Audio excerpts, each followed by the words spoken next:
Welcome back to the F Effect. I am your girl Sade, and this is my lovely co-host Hillary.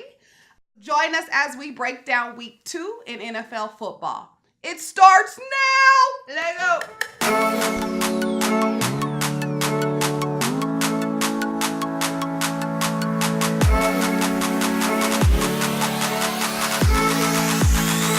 Welcome back to the F Effect. It is week 2 in NFL football. Let's start by breaking down some quick score coverage. Okay. So let's start with the Pittsburgh Steelers. They hosted the Cincinnati Bengals.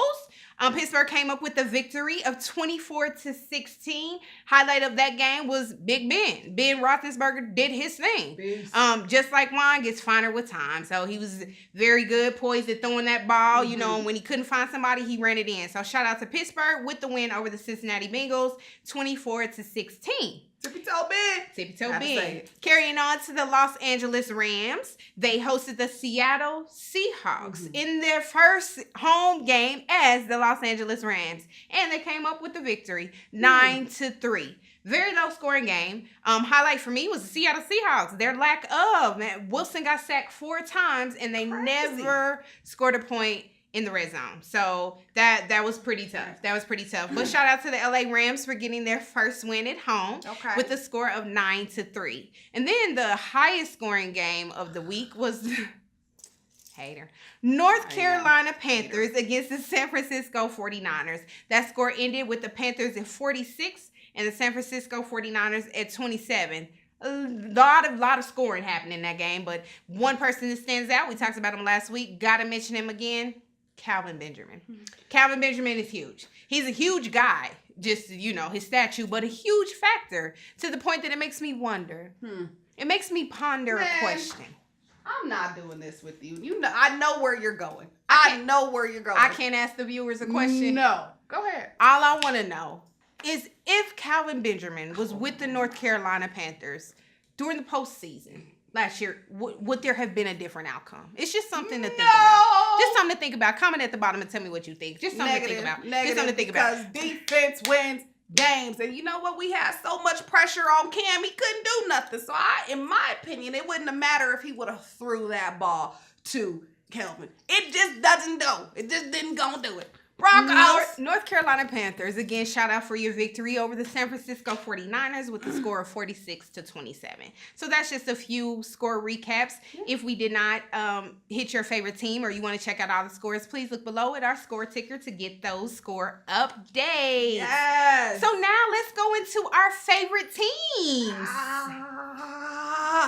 Denver Broncos, and we must start with the winning team because there's just so much to say here. Starting with Simeon. One, he threw for over 200 yards. Simeon look good. So look good. Our, running backs, Anderson and Booker rushed for over 120 yards. Booker, I got my eye on you. I'm glad you held on to the ball this game. But I gotta give a shout out to Broncos. Okay. Gotta give a shout out to Broncos D, because when your defense matches the points of your offense, it doesn't get any better than that. It's like magic. Magic on the field. And yes, that's what I seen with Aqib Talib. Yes, what I seen with Von Miller. Miller time. And I'm not gonna say anymore. You know what it is. The D. And they won the game? We did win. We did win that game 34-20 over the Colts. I'm sorry. So excited. And then, I'm actually excited that we get to see the Denver play Cincy next week in Cincinnati. So that bittersweet, but I'm always going for the D. I'm always going to D. So we know what my team did. What did your team do? My team did not win. We took our first L. Week 2. Okay, week 2. It is week 2. The Kansas City Chiefs took on the Houston Texans in Houston, and we did not walk away with the victory. The final score ended up being Houston Texans 19, Kansas City Chiefs 12. Not really much to say. We didn't look good, offense or defense. I mean, Houston, defense, as you were just stating, they got a man by the name of J.J. Watson. He came and he did his thing, but their defense overall looked very well. Our D tried some things. Neither team did successful offense, I guess you would say. I agree. You know, their special team is what won it for them. Their kicker, I think his name is Nick Novak. He had 4 field goal kicks, but the Chiefs had 3 fumbles. Ball got intercepted. We just had a lot of turnovers, a lot of penalties. It just didn't look good for us. But hopefully we'll regroup. Next week we will be hosting the New York Jets in Arrowhead. So we, you know, hopefully we'll come back and get a victory. You know, again, week 2. Right. No feathers rattled over here. We're good. We're good, people. Listen, We're good. You probably only will hear this one time. I'm gonna give some respect to KC because they are a resilient team. I didn't see this team last year do some some stuff. Shout out to my co-host Chiefs Camp. Yeah. For sure. For sure. One and only. Well, now that we went over our favorite teams, let's get into our game pick. I have to start by apologizing. Last week for my game pick, I said I would be taking a look at Indiana Colts against the New York Jets, and that game clearly did not happen as the Colts played the Broncos and the Jets played the Buffalo Bills. So I apologize for that incorrect information. However, carrying on, who was your game pick? You had a good game pick. Who was your game pick? Who doesn't love a good rivalry game between the Green Bay Packers and Minnesota Vikings? Right.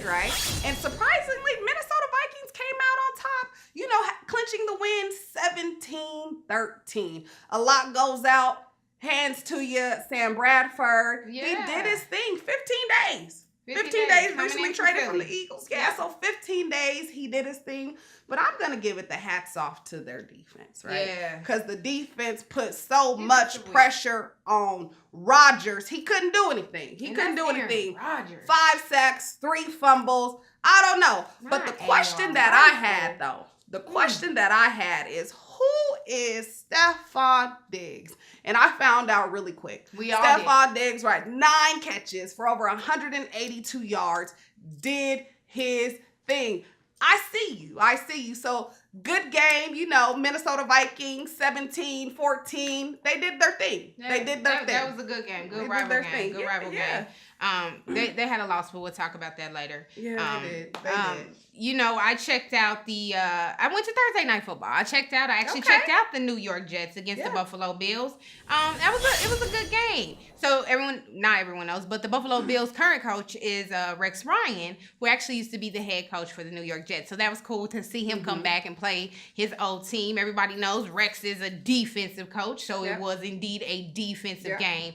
They definitely got some points on. New York Jets walked away with the victory 37 to the Buffalo Bills is 31. For me, the standout for the New York Jets was Matt Forte. Matt Forte, former running back for the Chicago Bears.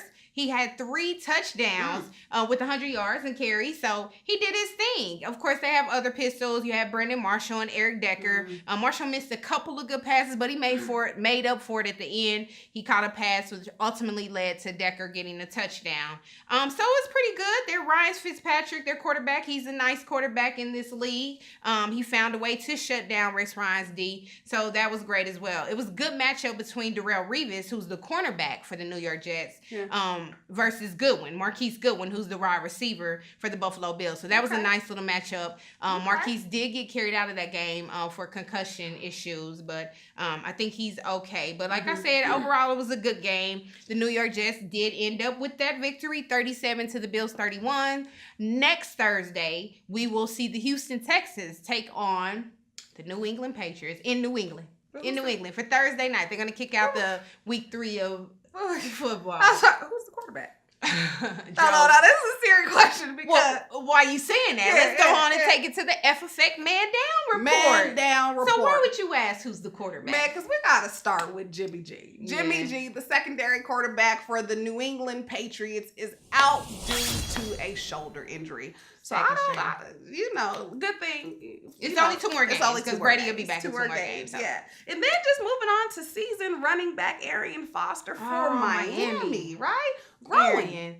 Yeah, I think he's had a growing issue before. Yeah, before. So, I don't know. They need to do a little stretch or something out there. Get it right. And then my own, DeMarcus Ware. Ware.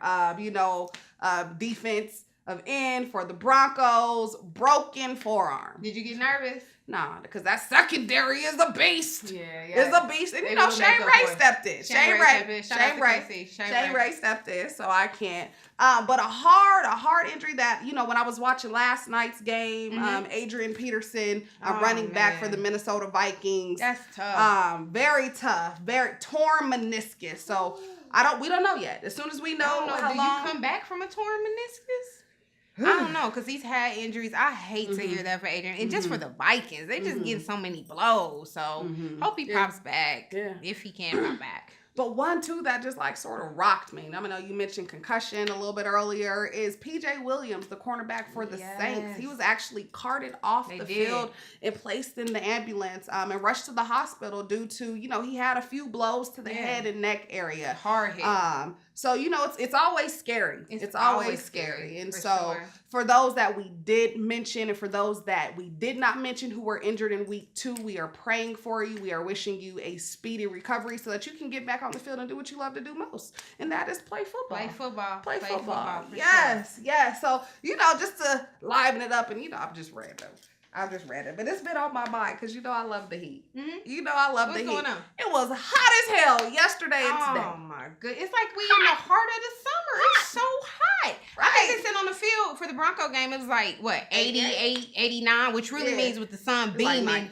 It was like 95. It's straight, 95. Straight like it's that. 95. Ooh. And the only thing that I'm thinking about is I'm like, ooh, better you than me, right? Because I'm in the house, I'm relaxing, I'm chilling, and I'm like, what my girl Hillary do? What would you do? The same thing. When it's hot like that, especially on football Sunday, you were in the house, flat screen, nice little appetizers, and of course you gotta have a cold, ice-chilled beverage. Okay. Well, speaking of beverage, let's go into the F Effect food feature of the day. Yes. And so instead of a food feature, we are bringing to you a refreshing beverage.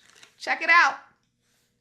Welcome back, F Effect Food. Today, again, we've decided to feature a drink, and this is one of my all-time favorites. So we're actually doing a white wine peach sangria. Now, of course, it's football season, but you know those early games in September when it's still kind of warm outside? This is a great drink to hang out during halftime with your ladies or just to have it throughout the football game. So what I did, very simple, very simple. Favorite white wine of any choice, Chardonnay, Shiraz, whatever you would like, lemon juice, and then a sparkling water. So this one I chose was grapefruit, but you can choose any kind you like. And then ginger beer. I don't show the ginger beer here, but you can find ginger beer at any of your local liquor stores, and they also sell it at the grocery store. Mix those all up, stir it together. I put some peaches on top to kind of let them soak up, and there you have it, a peach white wine sangria. It looks so good. It tastes great as well. So, yes. Please try. Let me know how you like it. Yo, so good. I have to get up on this. Good.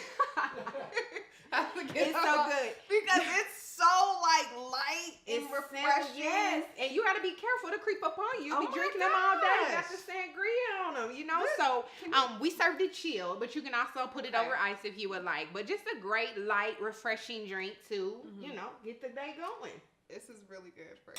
Cheers. Thank you. Yes, love it. Cheers. It's great. Good stuff. It's good stuff. Good stuff. Man, who doesn't love a great sangria? Because that was great. Yum. That was great. It was great. And on again, when the game is still early, the football games are still early and it's still hot, you make a big batch, share with everybody. It's good to go. Crowd pleaser for sure. Love. All right. Well, let's recap week 2. What's going on? What did you take away from week 2? You know, I watched too many games yesterday. And I'm going to say it was the week of the fumble, including your team, Aaron Rodgers, you know, it was the a couple. It was a couple. The week of the fumble. I do feel like it was Butterfingers. I do feel like there were some that was just you need better control of the ball. So that's what I took away. What was you looking at? I agree. And to piggyback on that, like you stated, this was, defense. Everybody know offense sells tickets, defense wins game. Defense forces those fumbles. So shout out to all the heavy hitters out there, making sure that ball don't cross the end zone. So to the defense, and then injuries. It's just happening early and big names. We're talking about Adrian Peterson and Ware, but we got to look at, Teddy Two Gloves from Minnesota, who was already out. Then you got, Tony Romo, just a lot of big names. So forget about RG3. Oh yeah, RG3, but he accident prone. But You they're, know, but they're, I think that's because Ain't their nobody talking about it. their second string quarterback I heard is hurt. he just got hurt. They yeah. announced that, so it's Yeah. just a lot of injuries. So you know, we want to like my co-host said earlier. Everybody get well. Take care of your bodies. Teammates, look out for your teammates. Teamwork makes the dream work. Okay, And win. It does. And the win. It definitely And the wins games. win. Yes. So next week 3, who you looking for as far as your game pick? What matchup you gonna be checking out? Man, I gotta go for the Raiders and the Tennessee Titans. Raiders are seeing Tennessee in Tennessee. Okay. Just because Raiders is that, that creeper team. Yeah, they they're did a in lot our of conference. revamping over the last 2 years. They're in our conference. And so I got my eye on you. And then Tennessee, that running back coordination. I talked about them earlier. Derrick Henry. You ready for that? They just got that 1-2 hitter. And so stop the running game, Raiders. If you listen, stop that running game. So that's who I'm rolling with. That's who I'm rolling with. What do you do? I gotta check out Philly. I'm gonna tune into the Philadelphia Eagles. I mentioned the scores for Pittsburgh earlier, and I did see quite a bit of that game, but I didn't sit down and watch it. So this will be a good time. Philadelphia Eagles will be taking on the Pittsburgh Steelers. So checking out that game, Big Ben. I want to see what's going on with Philly with the new quarterback and all those changes. So that's gonna be the game I'm checking out, and I cannot wait. So that wraps up week 2. But before we leave you, we must leave you with the F Effect Challenge. So last week we covered offense. It's only right that we cover defense. Yes. Bring on the D. There it is. So last week, our challenge to you was to 1, pick a team, and then 2, pick the 3 positions. What was the 3 positions we challenged you to go for? Quarterback, running back, and wide receiver. We're going to piggyback off the wide receiver. So the wide receiver is the person who receives the ball from the quarterback who throws the ball. And then the wide receiver's goal is to run to the end zone and score points. There's a person that is trying to stop the wide receiver from scoring those points, and he is called the cornerback. Yes. The cornerback, CB, also known as defensive back, DB. The cornerback's sole job is to make sure that wide receiver does not get that ball across the end zone. So our challenge to you is, now that you have a team and that you started with those 3 offensive positions, you're going to now start with your first defensive position, which is the cornerback, also known as the defensive back. So there's your challenge for week 2. Check us back next week where we will have another F Effect Challenge. Well, there you have it. That is our F Effect Week 2 challenge. Thank you all who participated in last week's challenge. I have to give a shout out to Mario from Denver, Colorado. He took on our challenge and said he's now trying to find his favorite team. So good luck, Mario. I hope you found your team or are almost narrowing it down. You can always come to the Chiefs side. We'll take it. We appreciate the love. Then we also have to give another shout out to a viewer, Tasha Green from Austin, Texas. Yes. She actually tuned into the show and she got a little inspiration with our denim style. She did it justice, girl. Yes, you did. She sent in a picture. So shout out to you, Tasha, for checking in on the F Effect style. Yes. We like to thank all of the viewers out there. We appreciate your love. We appreciate your support. We would love for you to like our video, subscribe so that you know when the new ones are dropping, and then of course, comment. Put a comment down there. Let us know what we're doing, what you like, what you love. We just want to hear from you. Again, thank you so much for tuning in to us. Until next week, I am your host, Hillary. This is my co-host, Sade. And you guys stay fresh, stay fly, but most important, stay football.